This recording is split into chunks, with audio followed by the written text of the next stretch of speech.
Trump's global tariff blitz is only one of three plans to make America great again. Starting tomorrow, the U.S. will impose reciprocal tariffs on other countries. It's been a long time since we considered such a move. Other nations will finally have to pay for access to our market, the largest in the world. President Trump's plan to impose tariffs on the entire world has triggered global chaos. His tariff policy caused a massive sell-off today, dragging down all three major markets and creating widespread confusion. Let me introduce you to Tokelau, a tiny group of 3 islands in the middle of the Pacific Ocean. Our mapping software can only zoom in so far to show you their location. Still, on these 3 specks in the Pacific live about 1,500 residents. One of the islands is famous for its penguins. President Trump has just slapped a blanket 10% base tariff, no exceptions, on Tokelau. What's going on here? Why is President Trump imposing tariffs even on his closest allies? Why doesn't he seem to care that the stock market is crashing? Is there a secret plan in motion? In other words, could today's chaos be just the beginning of something much bigger?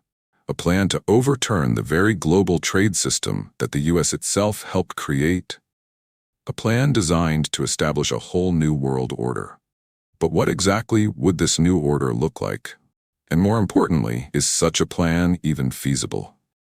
The first question we need to ask is, what does the Trump 2.0 administration really want? To begin answering that, let's take a quick look at Trump's new economic team. First, there's the Treasury Secretary, a fabulously wealthy hedge fund manager known for once partnering with none other than George Soros to break the British pound in the early 1990s. Then there's his top economic advisor, a Harvard-trained strategist and hedge fund veteran who recently stirred up Wall Street with an article titled "A Blueprint for Restructuring the Global Trading System." Both men are deeply concerned about one existential threat to America's future: deindustrialization. So it's no surprise they're fully aligned with Trump's campaign, which is laser-focused on restoring America's position as a global manufacturing powerhouse. But when was the last time the U.S. stat held that position? That would be back in the 1950s, when manufacturing accounted for 28% of GDP. Today, that number has fallen to just 10%. Still, isn't the U.S. economy strong? Isn't it still the world's largest? So why is Trump's team so obsessed with reviving industry? There are 2 key reasons. First, deindustrialization has devastated America's industrial heartland, the Rust Belt, where Trump won overwhelming support in the 2024 election. Second, the U.S. is falling behind other global powers, especially China, when it comes to industrial strength. That's a dangerous disadvantage if even a limited conflict breaks out, because history has shown that civilian factories and industrial know-how are crucial for rapid militarization. If one day China were to use force to reclaim Taiwan, what then? While the U.S. currently possesses a superior navy, even Trump's administration has acknowledged the alarming pace of American deindustrialization. Just last year alone, Chinese state-owned companies built more commercial ships than the U.S. has produced since the end of World War II. Viewed from that angle, the Trump administration's push to reindustrialize the country does make strategic sense. But does that really justify slapping tariffs on the entire world? Does it make sense to claim that the entire global economy has been cheating and therefore owes America? There's a way to explain this mindset. For decades, the United States has been the dominant force shaping the global economic order. First, through the Bretton Woods system, 1944 to 1973, which anchored the world's currencies to the U.S. dollar. Then, through the era of neoliberal globalization, which started under President Reagan in the 1980s and lasted until Trump's first term in 2016. Trump's radical tariffs and global trade reset aren't just about economics. They signal a deliberate break from the old world order that America itself created. But why would Trump now want to upend the very system that America designed? The original Bretton Woods system essentially divided the world into 2 groups. For those countries included in the system, excluding the U.S., of course, membership came with 3 key features. 1. Peg your currency to the U.S. dollar, which itself was linked to gold at the time. 2. Rely on American military protection, sometimes even allowing the U.S. to build bases on your soil. 3. The US would help your key industries compete globally by opening up its own markets to your goods, while letting you protect your domestic industries from American competition to some degree. As for those nations left out of Bretton Woods, they got none of those perks. At first glance, it might seem like this was a great deal for other countries and a selfless move by the United States, but that couldn't be further from the truth. The biggest benefit for America was the global dominance of the US dollar. Because the entire world needed to accumulate and hold dollars, the US could spend far more internationally than it actually earned without triggering a financial crisis. In other words, America got to live beyond its means, and the world paid for it. However, it's fair to say that America's decision to empower its allies, like Japan and Europe, as key market players also kick-started the very process of deindustrialization back home. At the same time, as the global economy expanded, so did the world's demand for US dollars. But here's the problem. The supply of gold remained relatively fixed, so the US faced a dilemma. Option 1, keep printing more dollars to fuel global growth, which would make the dollar-to-gold peg increasingly unsustainable. Option 2, preserve the gold standard, but choke global growth by refusing to supply the world with the extra dollars it needed. This contradiction ultimately led to the 1971 shock, when President Richard Nixon ended the gold standard.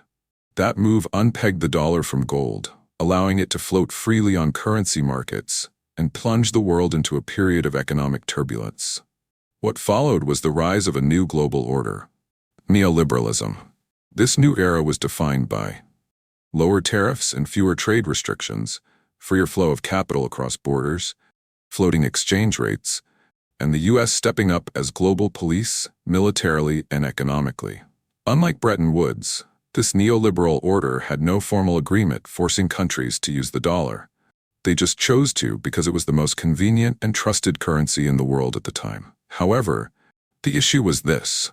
Any country, except the US, could accumulate vast reserves of dollars simply by making it easy to export to America while restricting imports from the US. And unlike the Bretton Woods era, the number of countries participating in this system had exploded. The outliers could now be counted on one hand. As long as you followed the rules of the World Trade Organization (WTO), you got access to America's massive consumer market, and as a bonus, you received protection from the US Navy for your global shipping routes. In return, the US enjoyed one major benefit: other nations hoarding US dollars. This pushed up the value of the dollar, strengthening America's financial dominance. And because exchange rates were now floating and no longer tied to gold, this gave the US even greater leverage. But there was a catch. A stronger dollar made American-made goods more expensive, and therefore less competitive on the global market. Over time, this contributed to a hollowing out of US manufacturing.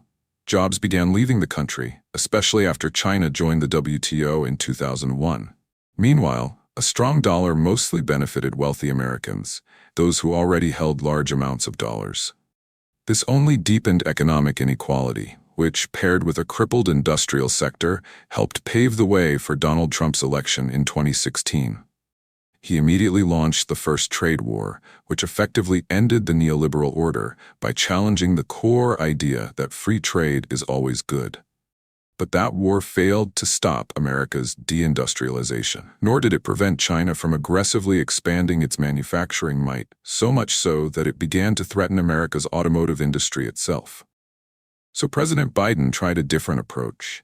He rolled out massive subsidies for American industries, similar to what China had done for years.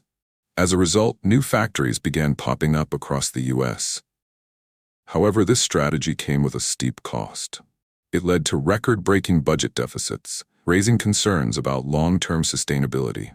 Now Trump's team has its own alternative strategy, a bold, overarching blueprint for a new global order, a plan that aims to reindustrialize America without giving up the dollar's status as the world's reserve currency.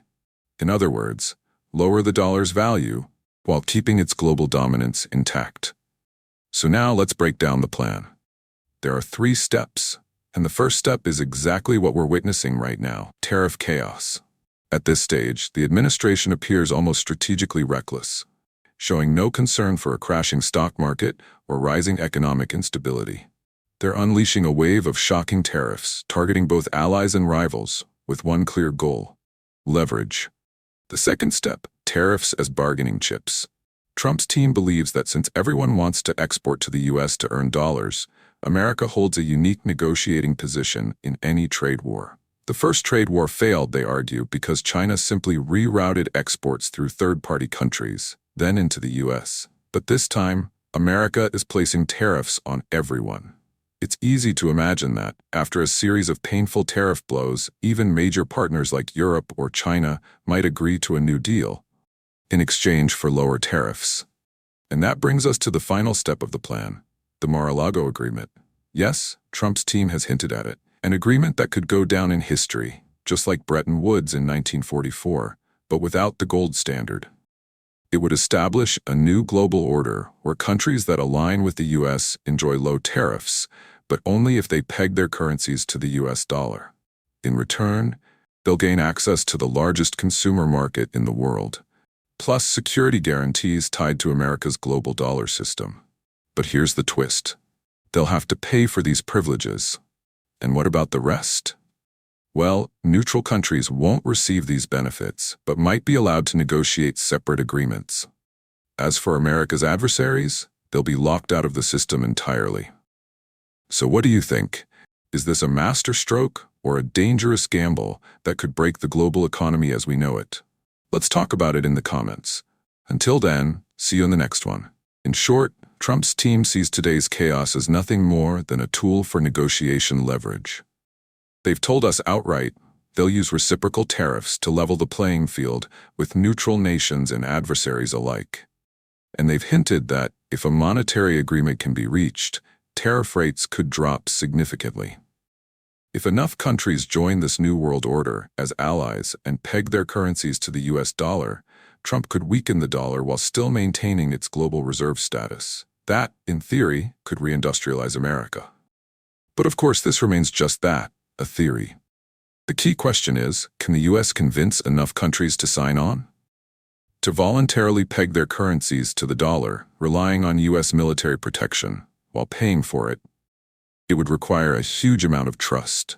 But how much trust is left when the U.S. itself has torn up trade deals with Canada and Mexico, or threatened to absorb its closest allies, or even claim territory under the control of one of its most loyal European partners?